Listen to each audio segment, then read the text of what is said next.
Hey guys, it's Malair Gaming, back after like 400 years of inactivity on the channel, also on the Monster Legends Amino, but I've recently got back into it.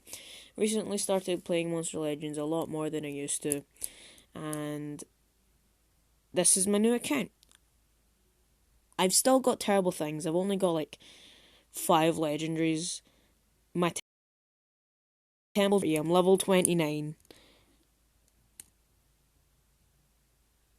and and my stuff absolutely sucks. So yeah, let me just collect my stuff real quick. And after my long hiatus, and after losing my first account, and now that I'm basically a beginner again, I'm going to be making a Monster Legends beginner's guide. So there's going to be a few things I'm going to go over in this video, and the first is what you should do as soon as you get the game. When you're like level 1, you've only got your Fire Star and your Treezard, and where should you go from there? Well, the first thing you should do is gold farm, because that's like gold. You can use gold to get more food, and then use that food to feed your monsters. Use those monsters to battle and get rewards. Use those rewards to get better monsters, and then it's just an endless cycle of you getting better at the game because you just started early and getting a lot of gold. Of course, the first way you should be doing this in the early game, and the easiest and most simple way to do it, and it is really easy and really simple, is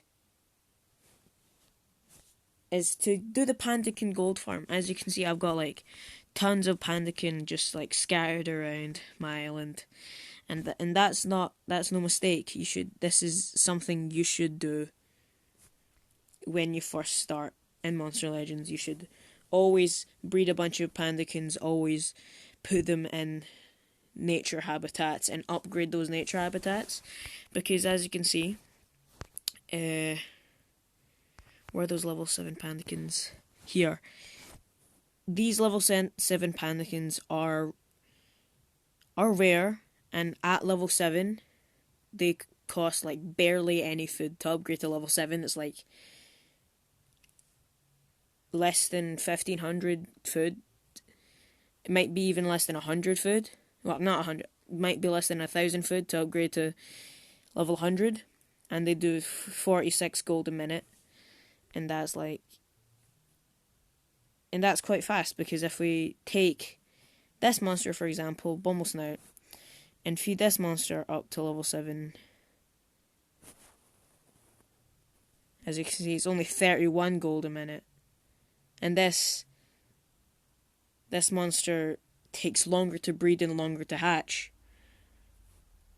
So Pandakins are really good, and nature habitats are like one of the first 2 habitats you unlock, and at level 5 they store 40,000 gold, and that's like the 5th and at max they can hold the most gold, well, the 5th most gold of any habitat. It's like, I'm pretty sure it goes legendary can hold the most, then metal, then light, dark, and then nature. And nature is like a really cheap habitat to buy and upgrade. So that's why you should Pandakin farm. So, and then after, of course, you can use your breedable legendaries to get more gold, because legendary habitats hold a lot more gold. They hold like 1,000,000 gold at level 4. And then you can get just a couple of Recantiums filling up level 4 legendary habitats, and then have a couple of Team Gold runes on them, and then you'll just have a lot of gold. but that's later. And then the next currency you should save up is gems. I've only got 58 gems because I splurged all my gems getting Wormlad. And yeah, there's like a few easy ways to get gems. One, if I scroll down the taskbar here, we've got growth spurt, and these are time challenges. There's a couple of these. There's growth spurt, which needs you to feed monsters. Gold rush, that's collecting gold from habitats. Another reason to gold farm is to get these. Rune lords is acquiring runes, either crafting them, buying them, or opening chests to get them. And the other one is love season, which is breeding. And as you can see, the last reward here is 10 gems. And that's just a free 10 gems just for 225,000 food. Of course, that'll scale up the higher level you've gone. So you can do these and you'll get 10 gems like every few days, because like there's always one active, I'm pretty sure. Like once a week all of them happen. Rune Lords is on Wednesdays, I know that for sure. And then the other ones I forgot the other days. So that's a good way to gain gems. And then another good way to gain gems is through your daily goals,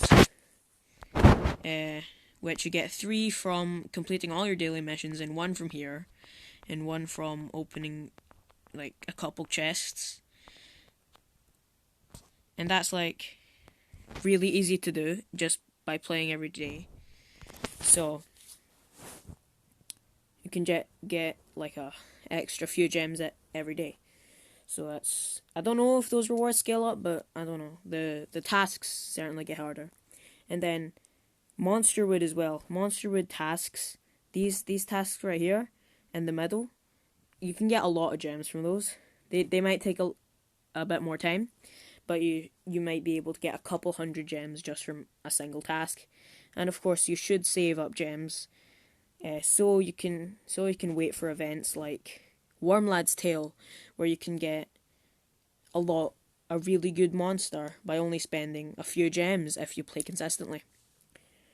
And you should always, save up your gems, basically. And then the third and most important main point of the early game is to set up for the late game. Setting up by getting powerful monsters, such as Wormlad here, obviously. Wormlad's one of the top tier monsters in the game. And you also want to be playing multiplayer. Even though I've got level 40 monsters, I'm in gold 3. And that means I get a few heroic orbs.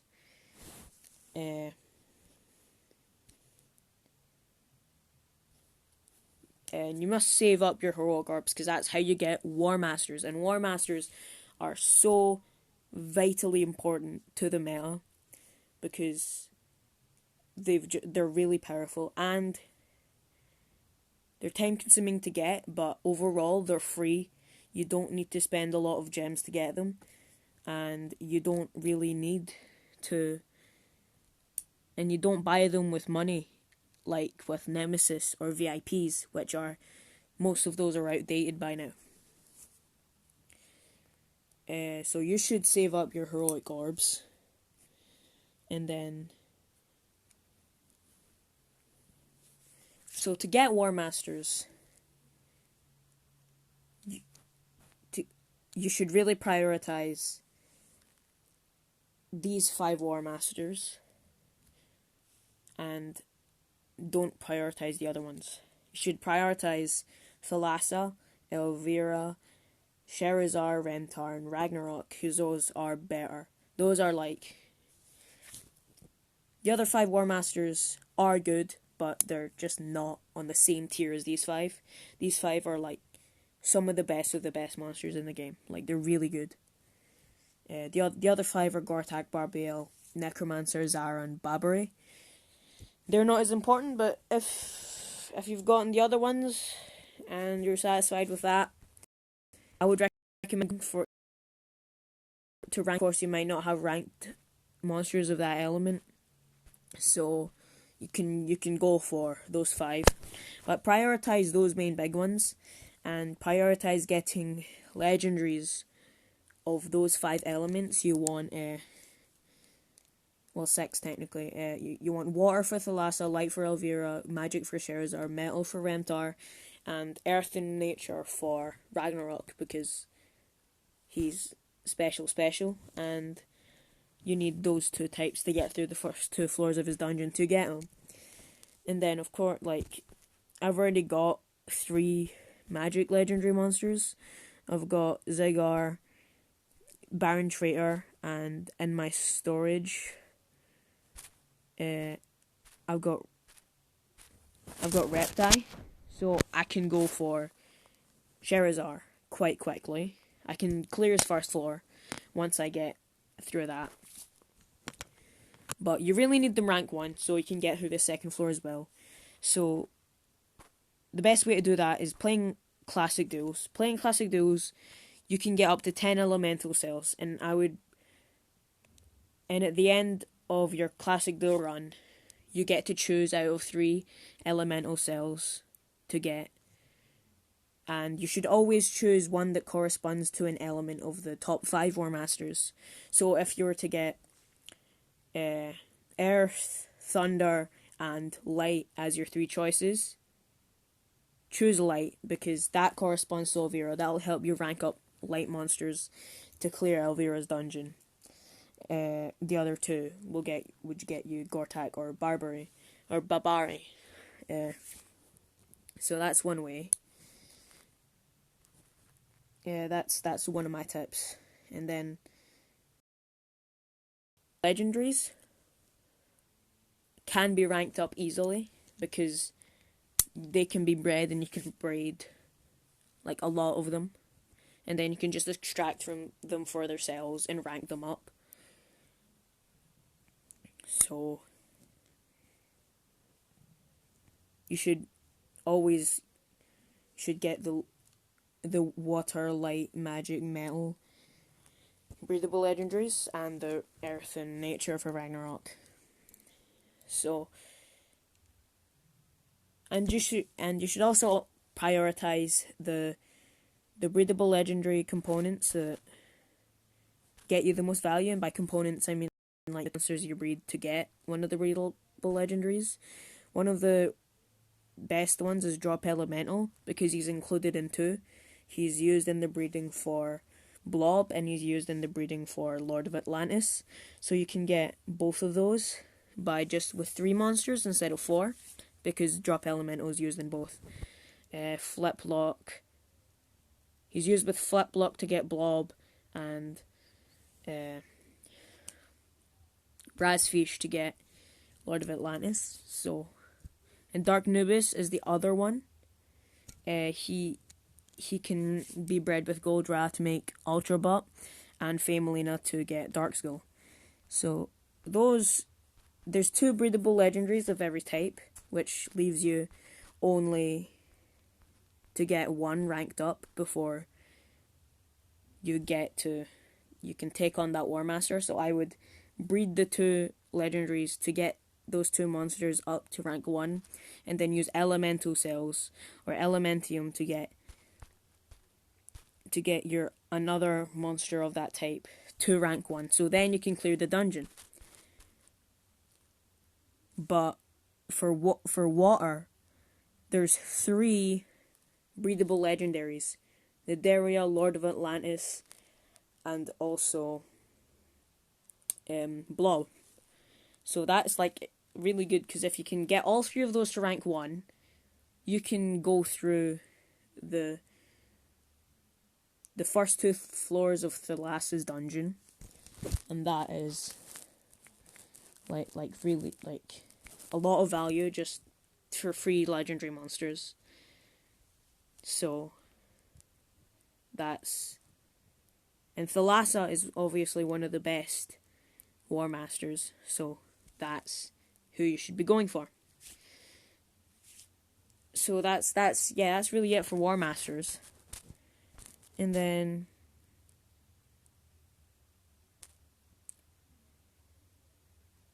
there's other good monsters as well that you want to be prioritizing for. The elites are also really good. If we just go into the books, we can go into the exclusive elite and just see all of the monsters. They're absolutely phenomenal, except Soul Hugger, who is absolutely trash. Nah, I mean, he can be good if you're lower level, but he's really not that good. Kane, Gorg, and Wormlad, some of the like, they're good. And then all of these monsters are absolutely amazing. All of the monsters that are elite are absolutely amazing, except Soul Hugger. So you should be going for these as well. We've seen with Wormlad that that events will come back, and there will be opportunities to get some of these monsters at later dates.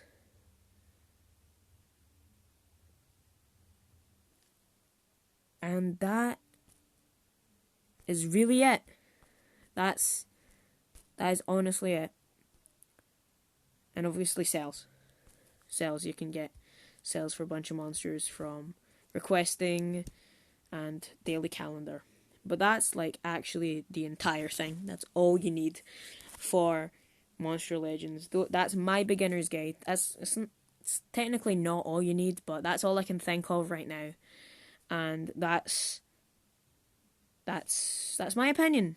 If you have a different opinion, good for you. But that's mine. This video is probably 14 hours long. I have no idea how long I've been recording for. Yeah, but hopefully it's not that long, so it doesn't.